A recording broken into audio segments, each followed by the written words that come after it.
Assalamualaikum warahmatullahi wabarakatuh. Selamat siang semuanya. Saya yakin teman-teman di sana dalam keadaan sehat walafiat. Yang saya hormati kepada Ibu Siti Nurmahati selaku dosen pengampu mata kuliah Public Speaking. Pertama-tama, marilah kita panjatkan puja dan puji syukur kehadirat Tuhan Yang Maha Kuasa, yang mana telah memberikan kita nikmat yang begitu melimpah. Nikmat apa yang harus kita lihat bisa terlihat, dan nikmat apa yang harus kita dengar bisa terdengar. Teman-teman semuanya, pada kesempatan kali ini saya akan berbincang mengenai bermimpilah dan berproseslah dalam mewujudkan mimpimu. Pada kali ini saya akan membicarakan tentang mimpi, hayalan, atau impian itu. Saya sengaja memilih tema ini karena saya yakin teman-teman di luar sana pastinya senang sekali bermimpi, apalagi berhayal ya. Bukan hanya berhayal ya, tapi kita juga harus mempunyai rasa keinginan untuk mewujudkan mimpi tersebut. Dan pastinya juga harus suka terhadap proses dalam memimpikan suatu impian kita tersebut. Sebelumnya, pasti teman-teman di sini tuh mempunyai mimpi yang berbeda-beda ya. Pastinya dari teman-teman semua di sini ada yang mempunyai mimpi harus sarjana pada tahun 2003. Harus ada juga yang bermimpi harus traveling keliling dunia dan lain sebagainya. Pasti berbeda-beda dalam setiap orang. Tapi teman-teman harus tahu bahwa mimpi atau hayalan kita yang sudah kita angankan tersebut itu harus menjadi plan of kita atau menjadi salah satu tujuan dalam hidup kita.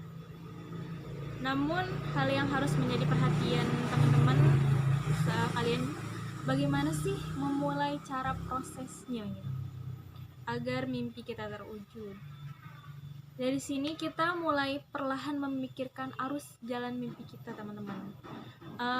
Dalam goal setting ada namanya teori SMART gitu. Dari situlah kita akan memulai step by step langkah untuk menuju mimpi kita.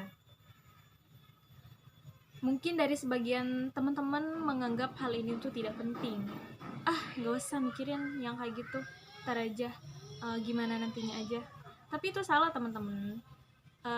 Istilahnya seperti ini nih, kita pengen es krim atau es campur gitu, tapi kita nggak tahu bahan-bahannya.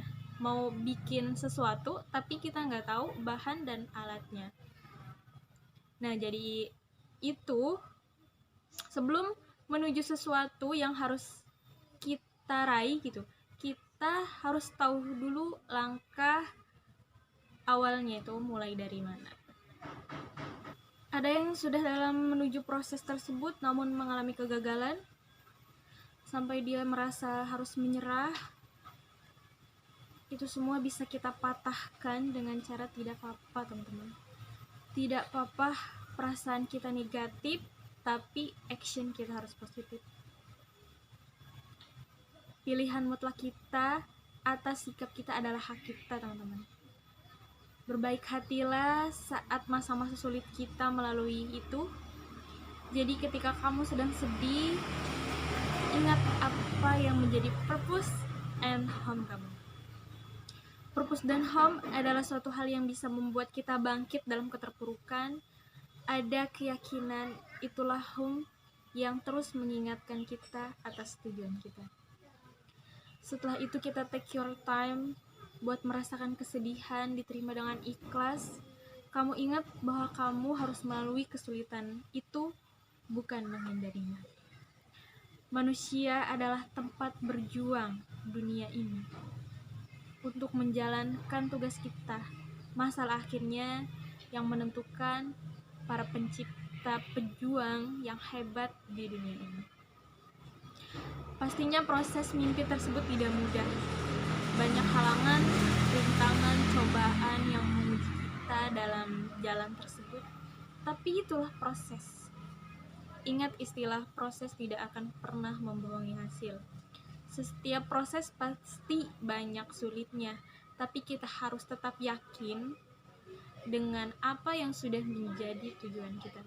Ketika kita gagal, coba lagi, bahkan berpuluh-puluh kali kegagalan, jangan khawatir teman-teman. Tetap terus coba, yakinkan pada diri kamu bahwa kamu tuh bisa. Kesulitan sering mempersiapkan orang biasa untuk menjadi luar biasa. Jadi gini teman-teman, intinya ketika kita mempunyai impian, terus berusaha untuk mewujudkan mimpi tersebut, namun ketika kita ingin melangkah dalam meraih tujuan tersebut mengalami kegagalan, kita jangan menyerah. Kita terus coba lagi, bahkan ada yang berkali-kali gagal, kita terus tetap coba lagi. Kita yakin kepada purpose and home kita. Ingat itu kembali teman-teman. Dan kita yakin juga setiap proses seseorang tidak akan pernah membohongi hasilnya. Untuk kali ini hanya itu yang bisa saya sampaikan. Terima kasih. Wassalamualaikum warahmatullahi wabarakatuh.